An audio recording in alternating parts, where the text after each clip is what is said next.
amigo, eh, por esta invitación tan especial a todos ustedes como miembros de la asociación. Saludo muy especialmente a mi querido colega y amigo José Félix Laforí, presidente de la Junta Directiva, a todos los miembros de la Junta, por supuesto a todos los asociados, a todos los participantes que están conectados esta noche.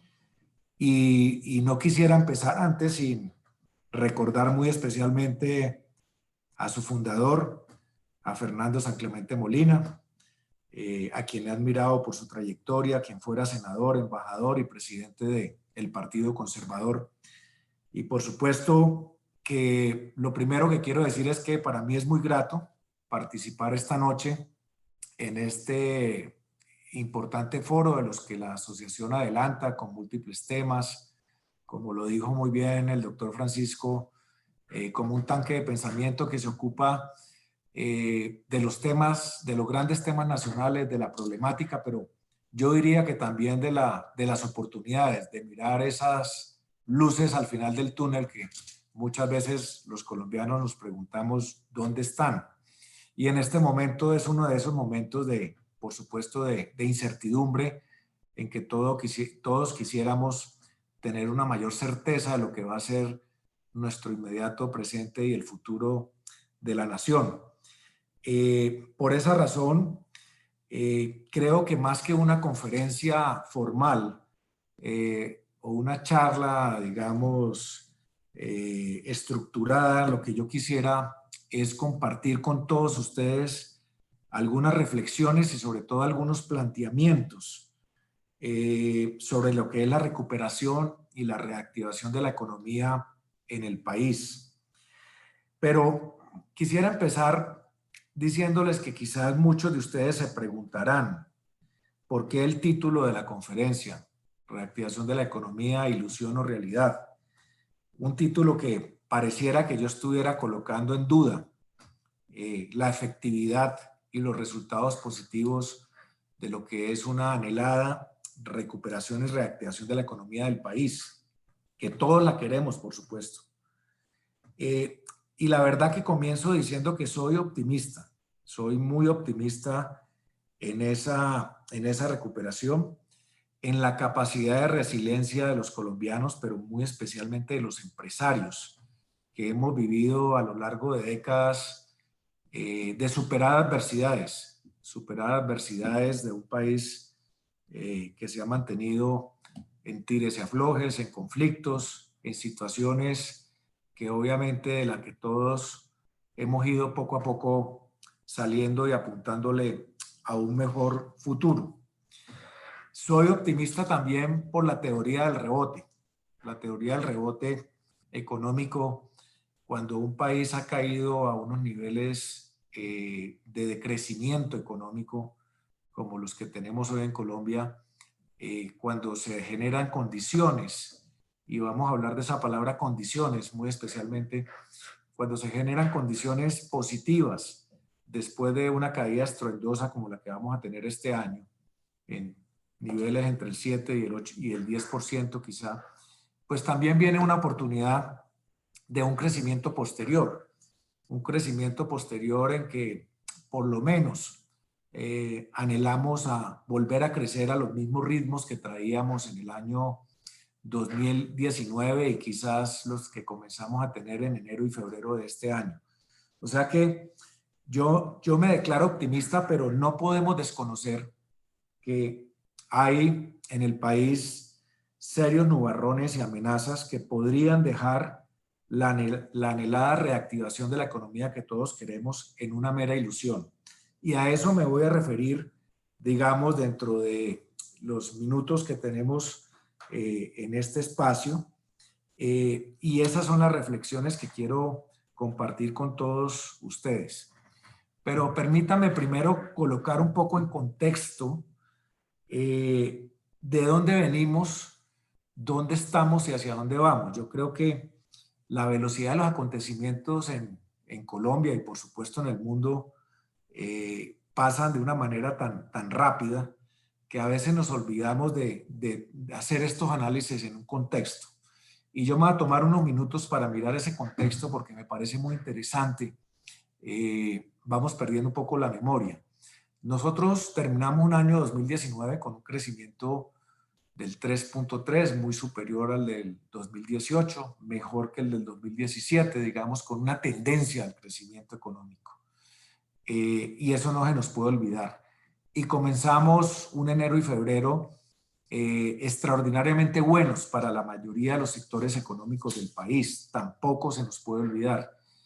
Y obviamente llega marzo, y podríamos decir que se parte esta historia en dos.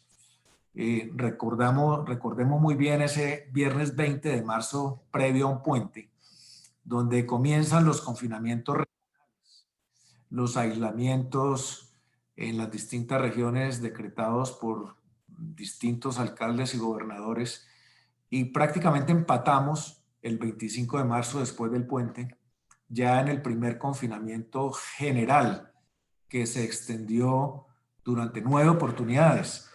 Confinamiento general y cierre prácticamente de la economía. Podríamos decir, como lo hemos conversado con muchos empresarios, que sentimos que de la noche a la mañana nos quitaron las licencias de funcionamiento. Es algo equivalente a eso, obviamente por un motivo y una fuerza mayor, que no estamos bajo ningún punto de vista colocando en duda. Pero ese motivo de fuerza mayor nos llevó a un escenario donde prácticamente hubo un freno de mano a la capacidad de generar ingresos, a la capacidad de generar ventas y a la capacidad de desempeñar la actividad empresarial en todos los sectores de la economía nacional, con excepción del abastecimiento de alimentos, la cadena productiva del sector agropecuario, industrial y comercial relacionado con los alimentos, con los medicamentos y con los bienes de primera necesidad. Digamos que ese fue un primer escenario que nos llevó hasta final de mayo, donde todos vimos los indicadores que jamás habíamos visto en Colombia, de un decrecimiento negativo del menos 15.8 de la economía, una de las más altas tasas de desempleo, si no la más en la historia de Colombia, del 19.8, 20%, con una cantidad de empresas, empresarios y trabajadores dejados en el camino. Recuerdo muy bien nuestras encuestas a finales de mayo, principios de junio, donde ya más de 80.000 establecimientos de comercio habían cerrado sus puertas, cerca de 26.000 restaurantes y 37.000 bares, por citar algunos ejemplos, y más de 200 hoteles. Pero digamos que luego nace una luz de esperanza hacia principios de junio con los lineamientos del gobierno nacional de reactivar y recuperar la actividad productiva paulatinamente y gradualmente. Y esa luz de esperanza, que yo la dividiría en un segundo periodo que fue de junio a agosto, tuvo muchas frustraciones porque las buenas intenciones del gobierno nacional se quedaron un poco en manos de esa gran llave que les entregó el gobierno a alcaldes y gobernadores para manejar la pandemia. Y obviamente nosotros como sector empresarial sentimos que ahí hubo un vacío de articulación entre el poder central, el gobierno nacional, y la articulación con los gobiernos departamentales y municipales. Y las cifras de junio, julio, agosto, a pesar que algunas actividades emprendieron la reapertura, quizás la construcción fue una de las primeras, la industria en muchos sectores, y algunos subsectores del comercio, pues por esas medidas restrictivas que tomaron alcaldes y gobernadores de confinamiento sectorizados, como los de Bogotá, con toques de queda, medidas restrictivas en muchas regiones del país, medidas como las de pico y género, las de pico y cédula, llevaron a que definitivamente los números y los resultados en materia económica y en materia de empleo obviamente también fueran bastante negativos. A esas alturas podíamos nosotros contabilizar cerca de 4 millones y pico de desempleados, donde el 52% estuvo centrado en las actividades de comercio, en las actividades de turismo y en las actividades de la llamada economía naranja, que se fueron las más gravemente lesionadas. Luego viene todo un proceso de esforzarse en una apertura más generalizada con la elaboración de los protocolos de seguridad, el establecimiento de paulatino de todas las actividades productivas, un septiembre que arrancó con una muy lenta recuperación en la mayoría de los sectores, en algunos más que en otros, pero que digamos ya nos involucró en un octubre, noviembre y diciembre mucho más promisorio. De hecho, las cifras de la tasa de desempleo a octubre parecen generar una esperanza importante al caer ya al 14.7%, que no es buena, pero obviamente es una tendencia hacia la baja, con la preocupación de una tasa muy alta de desempleo en las 13 ciudades del país, con más del 18%, la preocupación de ciudades capitales donde se concentra el 60% de la generación del Producto Interno Bruto, como Bogotá, Medellín, bueno, los departamentos, Valle, Antioquia, Bogotá, Cundinamarca, Santander y parte del Caribe, con unas tasas altas de desempleo, con excepción de Barranquilla, y por supuesto con una economía que creció mejor o menos mal, por decirlo en otras palabras, que el índice que teníamos a octubre y nos situamos en un menos 9%. Estamos en un trimestre de gran ilusión, gran esperanza. Percibimos muchos sectores reactivándose. Creemos que vamos por el camino indicado. Podríamos cerrar un trimestre mejor, en el caso concreto del comercio. Esta estrategia que propusimos de adelantar las primas, de generar un encadenamiento del día sin IVA, el fin de semana que acaba de concluir del Black Friday, más la temporada decembrina, creemos que le va a dar un aire a la economía y seguramente vamos a cerrar con un trimestre mejor, pero definitivamente con un crecimiento negativo, lo que nos colocaría prácticamente y técnicamente en una economía en recesión. Viene esta gran ilusión del 2021. Vuelvo y repito, la ilusión del rebote. Algunos analistas creen que podríamos estar con un nuevo crecimiento positivo entre el 4 y 5%.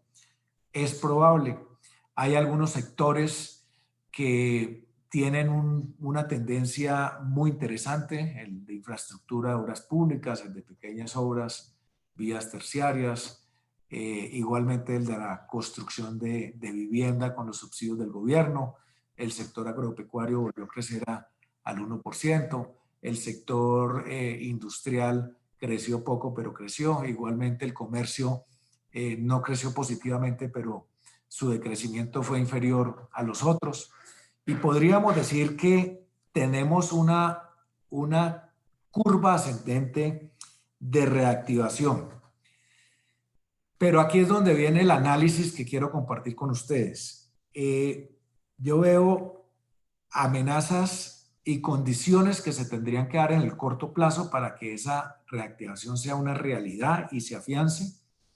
Y veo otras de mediano y largo plazo, que es lo que quiero un poquito explicar a continuación. ¿Por qué digo que son condiciones?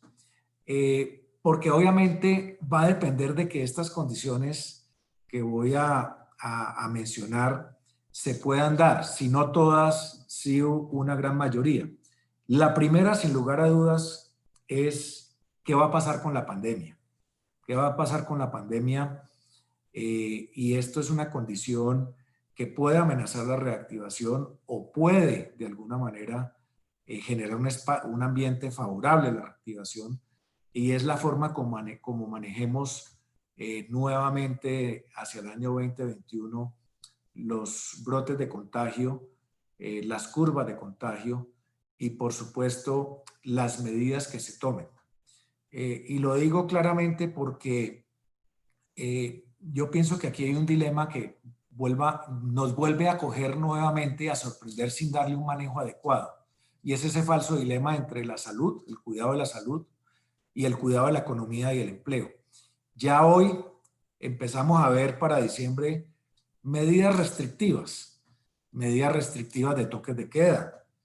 Miremos Cartagena, una ciudad que comenzaba su reactivación turística, nuevamente entrar en un largo periodo, en una temporada de alta temporada turística, con toques de queda hasta el 15 de diciembre. Esto es una señal para el turismo internacional no buena, inclusive para el turismo nacional. ¿Qué pasa con los hoteles, los restaurantes especialmente, actividades del comercio? Toques de queda en muchas regiones del país que ya se comienzan a dar para este diciembre por el supuesto incremento de los contagios. Y eso va a determinar qué pasa en el 2021, en los primeros meses del 2021. ¿Y por qué yo digo que esta es una condición que preocupa mucho? Y es porque ya los resultados que hemos visto son nefastos. Cualquier cierre de la actividad productiva en un país como Colombia, que no tiene un colchón financiero fuerte para soportarlo, es obviamente una situación que conlleva a detrimento económico, incremento de la tasa del desempleo, mortandad de empresas, debilitamiento del tejido empresarial, teniendo en cuenta que es que nuestro país, contrario a lo que muchos quieren en el llamado sector empresarial, este es un país en 96% de microempresas, pequeñas y medianas empresas, vulnerables totalmente. Entonces, de esas medidas que tomen alcaldes y gobernadores, que en mi manera de ver fueron muy exageradas en el pasado, va a depender de qué pase con esa senda de la reactivación que hoy tenemos. Y ahí vuelve a haber un problema de articulación con el gobierno nacional, cómo se maneje de aquí en adelante este tema. Y particularmente tengo que confesar que yo he sido crítico de este manejo, porque lo que está comprobado es que si la actividad productiva se desarrolla y el comportamiento de los consumidores se hace con el debido cuidado personal y protocolos, puede convivir el cuidado de la salud y puede convivir la actividad productiva económica y la recuperación del empleo. Pero si volvemos a las medidas restrictivas, esto vuelve a demostrar que muchas veces alcaldes y gobernadores en el escritorio quieren manejar la incapacidad de controlar la disciplina social en las calles y las aglomeraciones. Es decir, el ejercicio de la autoridad hoy se cubre con todo este tipo de decretos y restricciones. La incapacidad de cuidar, de ejercer la autoridad para que los ciudadanos cumplan con las disposiciones de bioseguridad y cuidado personal se cubre a través de un decreto prohibiendo y restringiendo la actividad productiva. O sea que de eso va a depender mucho, ese es un factor que va a depender mucho la reactivación. El segundo factor que quiero compartir con ustedes es que durante este periodo ha sido necesario, y yo creo que ahí los gremios hemos jugado un papel muy importante en colaborarle al gobierno con propuestas de alivio y mitigación del sector empresarial. Sin medidas de alivio y mitigación del sector empresarial, como las que propusimos del subsidio de la nómina, que luego se volvió el programa PAEF, hoy extendido hasta marzo por el Congreso de la República, y otra serie de medidas de mitigación, especialmente en materia de financiación, como las que ya se establecieron, con capitalización del Fondo Nacional de Garantías, con crédito directo de Bancoldes, con líneas a mucho más largo plazo, de 7, 8, 9, 10 años, con periodos de gracia más extendidos, y en algunos casos para las MIPYMES con tasas subsidiadas, la implementación de esas medidas también va a ser fundamental en ese proceso de reactivación. Y quizás se necesiten nuevas medidas. Por ejemplo, muchas empresas hoy han caído en ley de insolvencia, y la ley de insolvencia es un instrumento eficaz para salvar empresas, pero ese instrumento hoy necesita dientes financieros, necesita garantizar la financiación de esas empresas que sean viables. Ahí todavía hay un vacío que hay que resolver.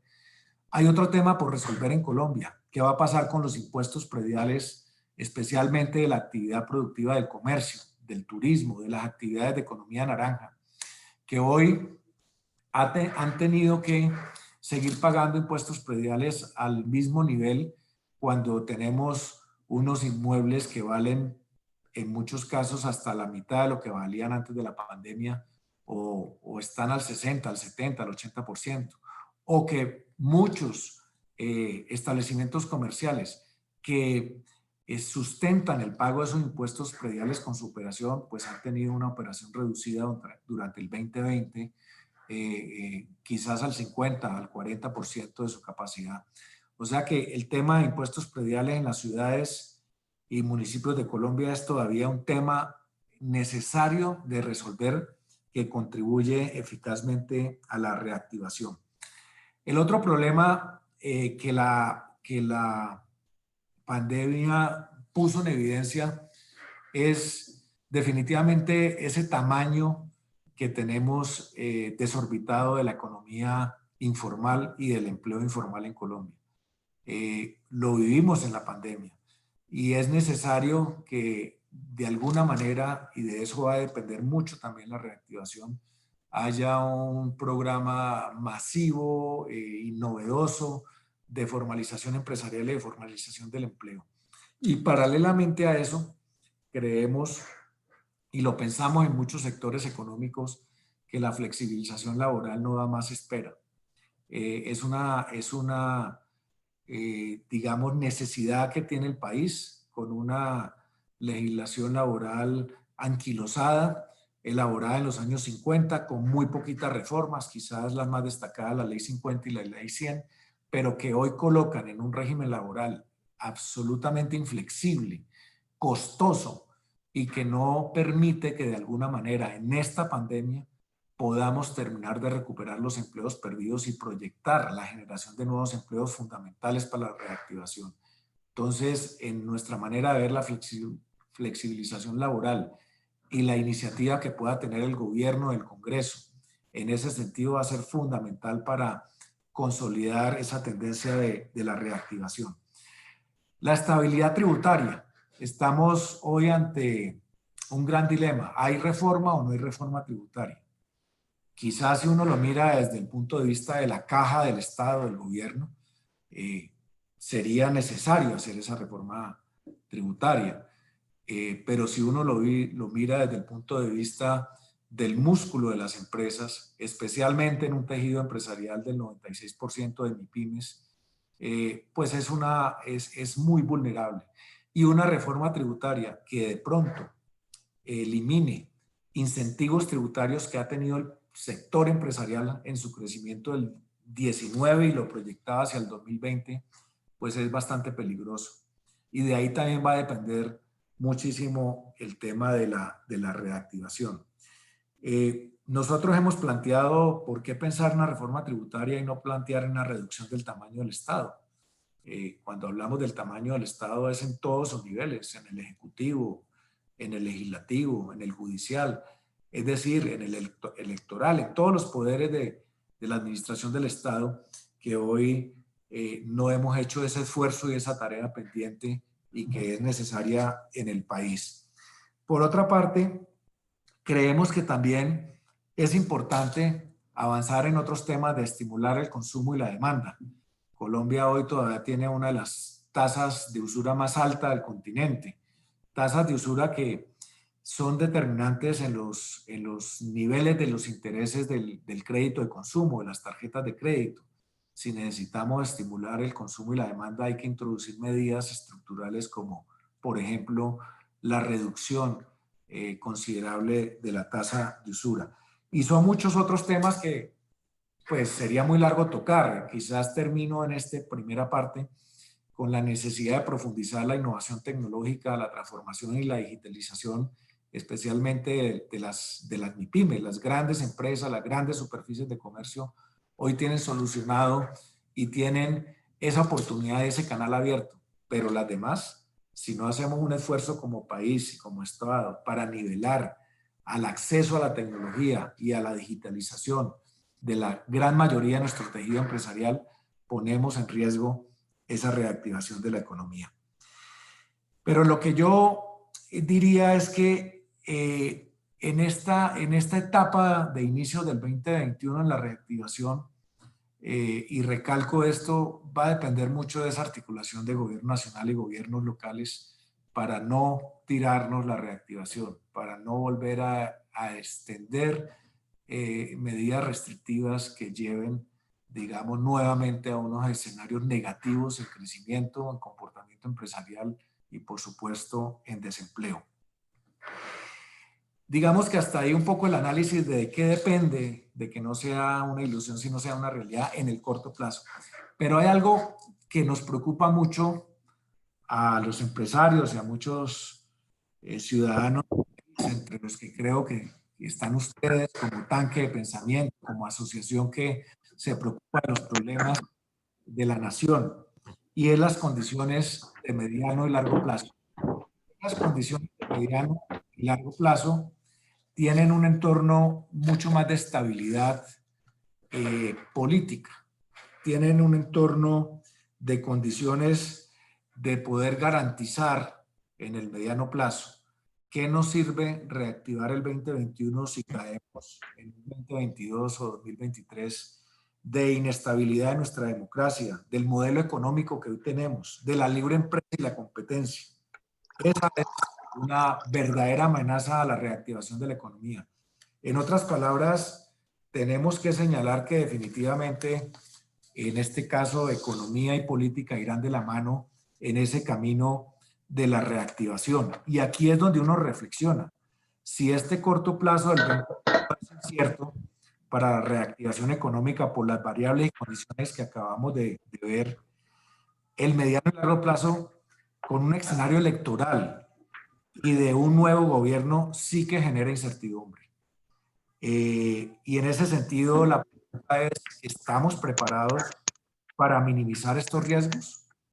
Es decir, los del corto plazo se pueden manejar porque son económicos, son técnicos, políticas de gobierno, son de capacidad de resiliencia de los empresarios, pero esos de mediano y largo plazo, ¿estamos preparados? ¿Estamos en condiciones de minimizar esos riesgos? Y es ahí donde yo pienso que vamos a empezar ese camino con unas ¿Café con leche? que las quiero compartir con ustedes. Son cuatro.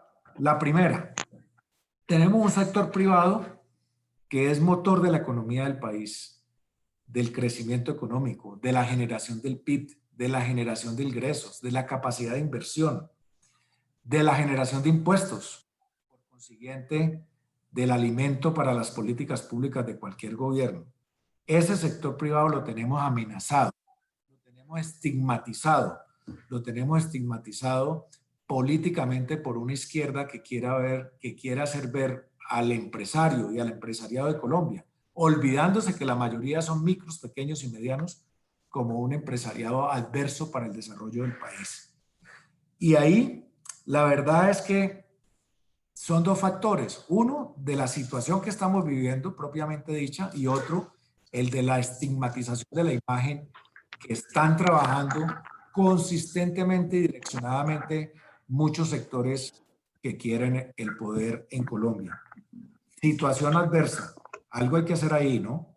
Segundo, seguimos con un país polarizado y dividido y desconfiado, pero lo más grave es que no es, si lo miramos en contexto todo el país, no, es que la polarización, la división y la desconfianza más profunda está entre el propio establecimiento de centro y derecha. Y ese es el problema, porque que estemos divididos con tendencias de izquierda, vaya y venga, pero es que en el propio establecimiento empresarial, en el propio establecimiento de la sociedad y en el propio establecimiento de las tendencias políticas de centro y derecha estamos absolutamente polarizados, divididos y desconfiados. Y ese es un segundo punto donde el establecimiento que defiende la economía de mercado, el modelo económico y nuestros principios democráticos no se ha puesto ni se quiere poner de acuerdo. Esa es la segunda debilidad que yo veo en el mediano y largo plazo. La tercera debilidad y muy paralela con lo que acabo de decir es un centro derecha sin candidato presidencial, aún fortalecido, Hay una proliferación de aspirantes y de aspiraciones fundamentadas muchas veces más en la ambición personal que en los magnos intereses del país. Y ahí, ojo, porque divide y reinarás. Mientras tanto, tenemos una izquierda de dientes para afuera dividida, pero al interior fortalecida en el liderazgo de una o dos personas que pueden generar una tendencia de cambio en el país. Y yo diría que lo cuarto y más grave es que estamos ante una sociedad muy pasiva, muy direccionada por las tendencias de las redes sociales, especialmente en la juventud, que cree que la verdad revelada se encuentra a través de las redes en el computador. Muchos colombianos también mirando los toros de la barrera sin involucrarse para sacar muchas veces su dinero, sus inversiones, realizarlas, venderlas. Y su preocupación de hoy es definir si es España, es Estados Unidos o es Costa Rica donde van a tener su próximo destino. O sea que estos 4 puntos son de una absoluta debilidad para la estabilidad y la reactivación económica del país en el mediano y largo plazo. Creo que estos 4 puntos son los puntos de fondo que tenemos que trabajar a partir del 2021 y no desde ya, desde ayer. El destino lo construimos nosotros con nuestro actuar y si no lo vemos construir con nuestra desidia. Y esa es la gran preocupación que quiero compartir con ustedes en esta noche. Aún estamos a tiempo de actuar y una asociación como la de General Rafael Reyes, este tanque de pensamiento con personas de tanta experiencia y trayectoria empresarial y política, pues tienen también ese compromiso de coayudar en este momento de gran incertidumbre, como digo, de mediano y largo plazo. Ojalá la reactivación sea una realidad, pero no se nos puede quedar en una mera ilusión. Si nos quedamos quietos y seguimos a la expectativa, seguramente todo será ilusión. Muchísimas gracias y de verdad que mil gracias por la atención. No quiero extenderme más y más bien quizás abrir un diálogo con todos ustedes.